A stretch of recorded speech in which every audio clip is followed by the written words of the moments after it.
God says He'll protect you from anything like that.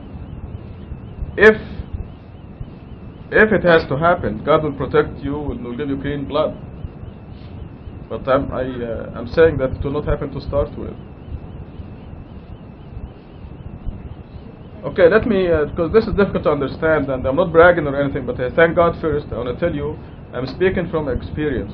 And I mentioned this, it'll be boring to a lot of these people here because they heard it before. But when I was a child, I used to go swim in the canals in the countryside, the village. And there's a disease in Egypt that if you swim in the canal, you have to catch that disease called bilharzia. It is still epidemic in Egypt. And every year they'll take the children and check them for bilharzia through a urine sample. Huh?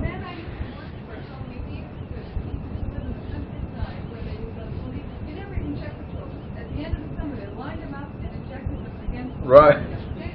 Well, they asked them, yes. They never even bothered checking. Right. They just did it. Lined them all up and gave them a shot. These are the ones they knew they swam in the canal, right? Well, I was living in a city, so they checked all the children, at least in my time. We'll take a urine sample and check them for bilharzia. And every time I'll come out negative. And they'll ask me, did you go to the village this summer? Yes. Did you swim in the canal? Yes. Okay, now they send the nurse with me to make sure that I'm giving them a urine sample, not a faucet, not the sample from the faucet. They'll go with me and they'll take the sample and it'll be negative. And they'll go home and my father will ask me, did they check you for bilharzia? I say yes. He said, what did they find? He said nothing, and my father shook his head. It's God's protection. So I learned that from an early stage. So you can live in the virus, live in the germs, and God will protect you. So I guess God knew that I'll be passing this information on to you.